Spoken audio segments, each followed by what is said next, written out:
For an entire World Cup, FIFA seemed to find a way to look the other way whenever Argentina was involved.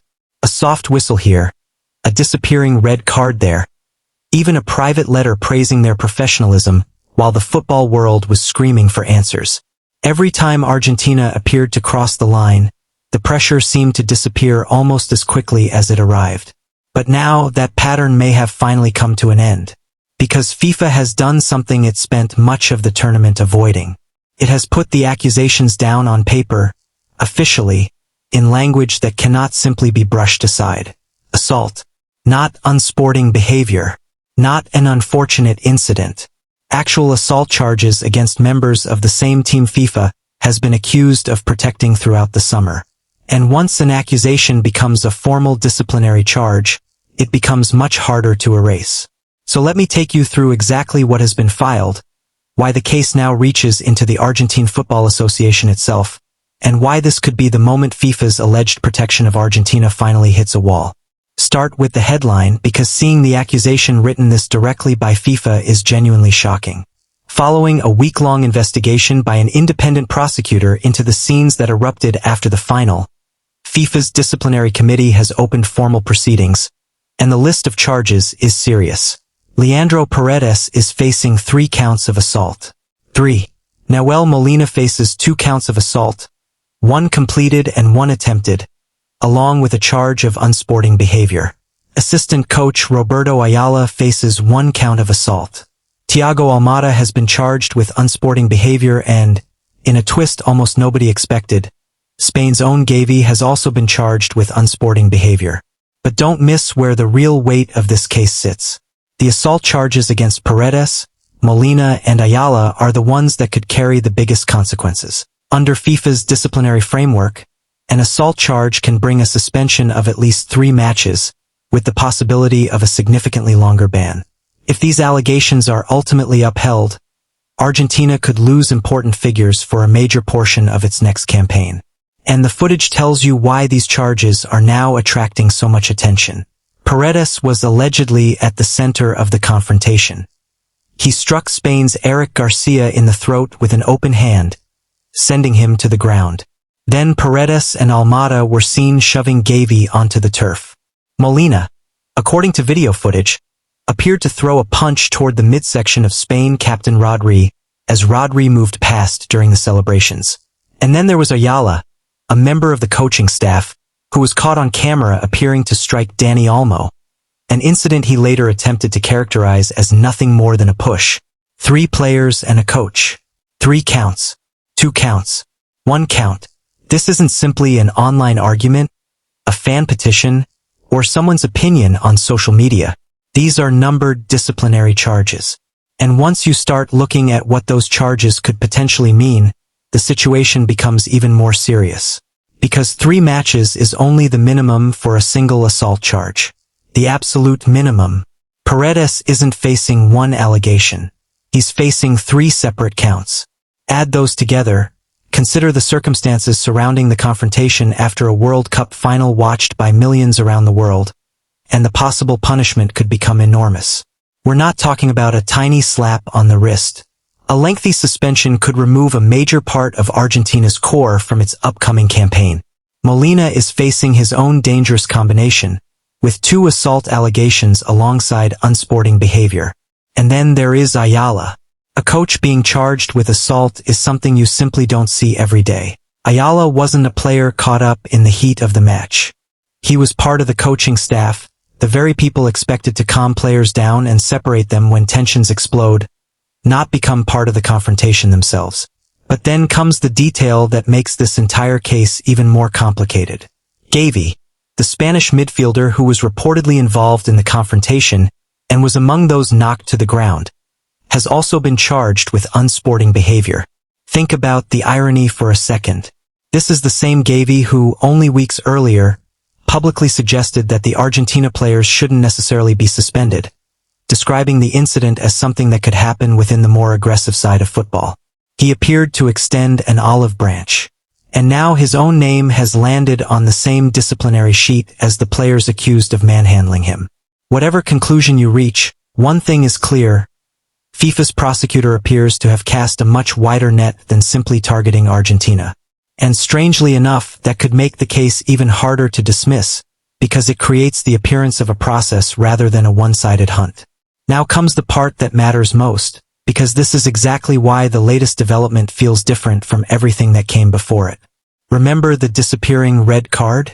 During the chaos of the brawl, FIFA's own systems appeared to show a red card for Paredes, only for it to seemingly vanish in real time, with no immediate action taken on the field.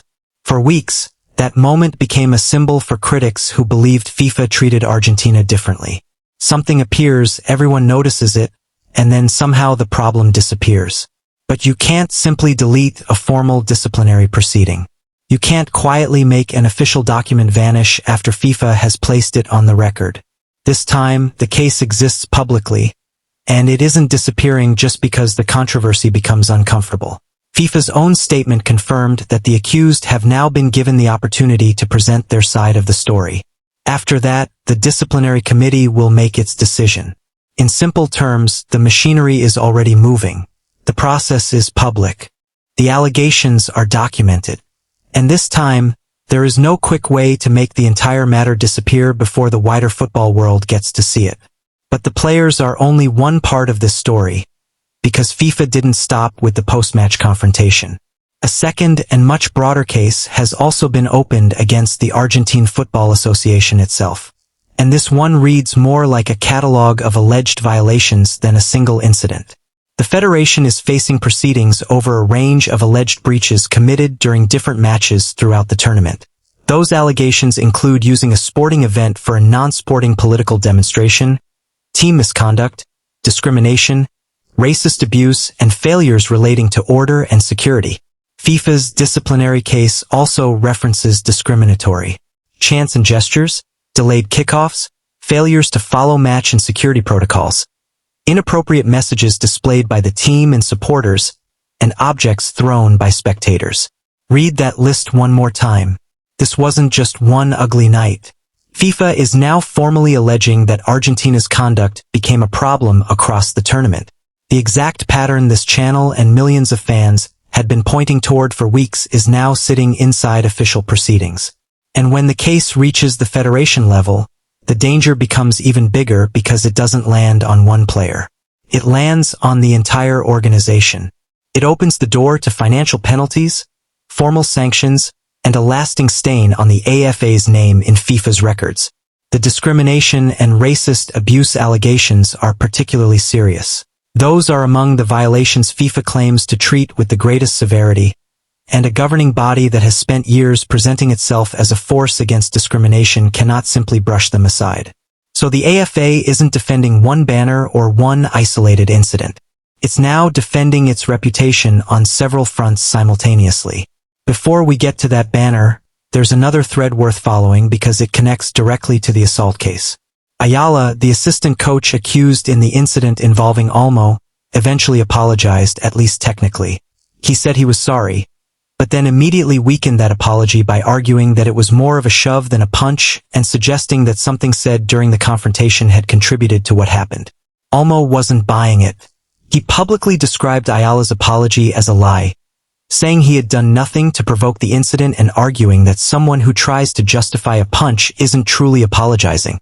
So the only apology to emerge from Argentina's side arrived with an explanation attached to it, and that explanation was immediately rejected. And now the man who delivered that apology is facing a formal assault charge. Apparently, an apology works a lot better when it doesn't sound like a defense. And right at the heart of the federation case sits the banner. After Argentina defeated England in the semi-final in Atlanta, several players, including Giovanni Lo Celso and Nicolas Otamendi, took a banner from the crowd and carried it onto the pitch during the celebrations before placing it across the grass. The message read, "Las Malvinas son Argentinas," which translates to, "The Malvinas are Argentine." Malvinas is Argentina's name for the Falkland Islands, a British overseas territory in the South Atlantic that Argentina continues to claim. And this is where the incident stops being simply a political statement and becomes a FIFA issue. FIFA and football's lawmakers have a standing rule prohibiting political demonstrations during matches. Flags, slogans, political symbols, they are restricted. That's the rule. So once that banner appeared on the pitch, the argument wasn't really about whether someone supported or opposed the message. From FIFA's perspective, it was about whether a known rule had been broken. I'm going to remain neutral on the sovereignty dispute itself because this is a real and deeply painful international conflict, not just another football argument. But the historical context matters. The Falkland Islands have been under British control since the 1830s, while Argentina disputes that sovereignty. Then, in 1982, the two nations fought a 74-day war over the islands, a conflict that claimed more than 900 lives. 649 Argentine military personnel, 255 British personnel, and 3 civilians. This is not some harmless political slogan for either country. It's a deeply emotional issue, which is precisely why bringing it onto a World Cup pitch was almost guaranteed to trigger a reaction. And trigger one it did. A spokesperson for the UK Prime Minister responded sharply, making the point that the World Cup might not belong to Britain, but the Falkland Islands certainly do. The White House, through the head of its World Cup task force, took the opposite approach and defended the Argentine players on free speech grounds, even referring to the First Amendment. Suddenly, two governments were exchanging statements over a banner on a football field. And that tells you exactly why FIFA has rules against political messaging in football. The idea is simple. Keep international political conflicts away from the pitch. And this isn't even the first time Argentina has crossed into this territory. Back in 2014, FIFA fined the Argentine Federation £20,000 after players displayed an even larger version of the same Falklands banner before a friendly against Slovenia. So Argentina had already been punished for this kind of message. The rule wasn't new. The consequences weren't unknown.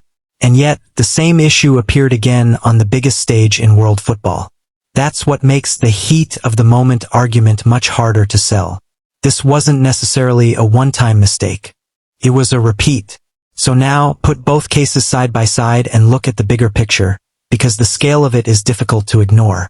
Argentina, during one tournament, now has 3 players and a coach facing charges connected to a post-final brawl. 3 of those individuals are facing assault allegations, while the federation itself is dealing with proceedings involving political demonstrations, team misconduct, discrimination, racist abuse, and security failures across multiple matches. That's an enormous collection of disciplinary proceedings coming out of a single World Cup. And all of this is happening to a team that came within one goal of becoming the first back-to-back World Cup champion since Brazil in 1962. The defending champions didn't simply fall short in the final. Their title defense has now become one of the most heavily scrutinized and heavily charged campaigns in recent memory. Which brings us to the part Joey, and frankly everyone watching, wants me to say out loud. Is this finally the point where FIFA's alleged protection of Argentina becomes impossible to defend? Look at the entire tournament. The accusation aimed at FIFA was favoritism. Critics argued that Argentina received the calls, benefited from the doubt, collected the soft fouls, and even had a red card appear and then seemingly disappear. Then, after the final, FIFA President Gianni Infantino personally sent Argentina a private letter praising the team's professionalism, while FIFA's own prosecutor was preparing a disciplinary case against members of that same team. The leak was so badly timed that it became a controversy of its own. Just think about that sequence. The head of world football was personally congratulating a team for its professionalism at almost the exact moment members of that team were heading toward formal assault charges. If these charges ultimately stand as written, that letter could age into one of the most awkward documents in modern football. Because it would mean FIFA's president was praising the professionalism of players, while his own organization was simultaneously preparing to prosecute some of them for allegedly throwing hands in the aftermath of the final. The historical pattern seemed to back the argument up. After Qatar in 2022, Argentina faced disciplinary action over their celebrations, and the entire punishment amounted to a fine of roughly $25,000, with no player personally suspended.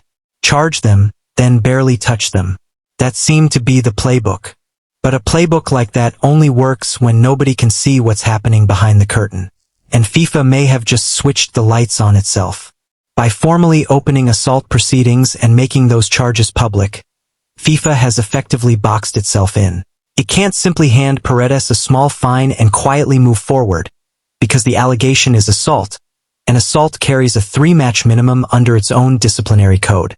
It also can't pretend the federation case isn't there, because FIFA has already publicly listed the alleged violations. In other words, the organization that spent weeks being accused of finding creative ways to avoid seriously disciplining its most marketable team has now created an official paper trail that makes any future avoidance look dangerously close to a cover-up. That's the trap. If FIFA protects Argentina again after putting all of this into writing, it doesn't just strengthen the existing favoritism theory. It could permanently cement it. FIFA has to respond now, not necessarily because it wants to, but because it has given itself almost nowhere left to hide. Now, to be fair, and this part genuinely matters, a charge is not the same thing as a conviction. I'm not going to pretend otherwise.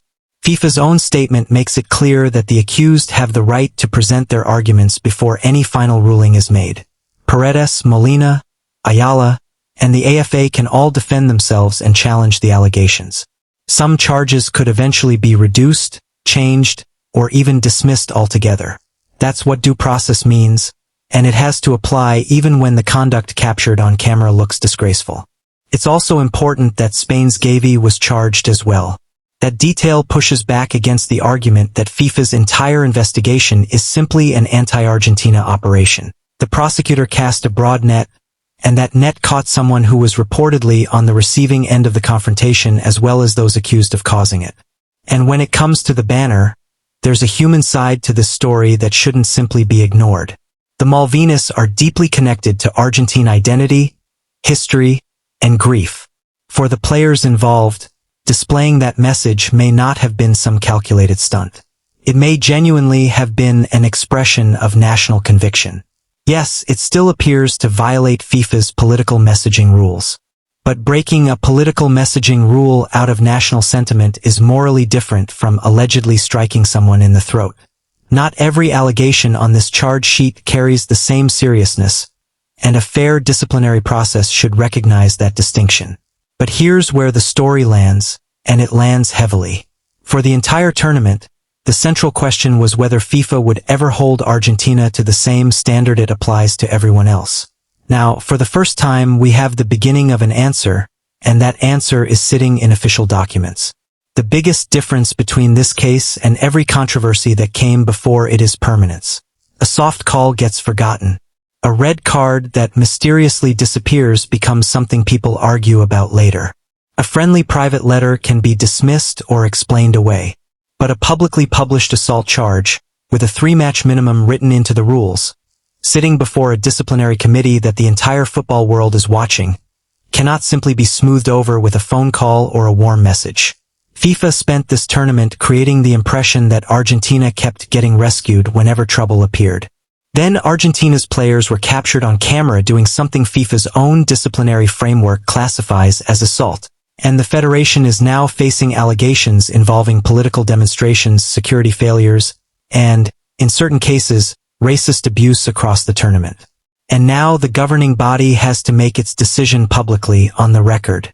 Either FIFA comes down hard on the team it has been accused of protecting, or it risks making the accusation look permanent. There is no easy outcome here for FIFA.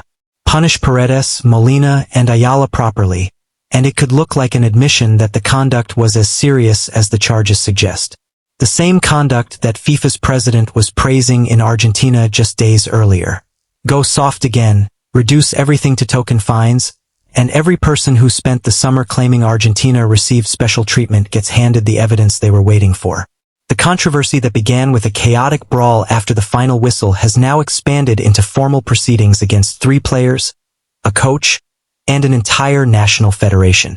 And in the process, FIFA's own credibility has been pulled into the courtroom alongside them. Argentina arrived at the tournament trying to defend its crown. Now they're leaving with a charge sheet. FIFA arrived to showcase the greatest event in world football. Now it's leaving with a disciplinary decision it simply cannot control without consequences. And for the first time throughout this entire saga, there is one thing FIFA can't do. Can't make the story disappear. So here's the real question, and I genuinely want your honest opinion. When the final rulings arrive, Will FIFA finally throw the book at Argentina? Or will it discover one last way to protect them and expose itself in the process? Tell me which way you think this ends in the comments below. And the moment the disciplinary committee announces actual suspensions, I'll break down every single ruling as soon as it's official. Because this story is nowhere near finished.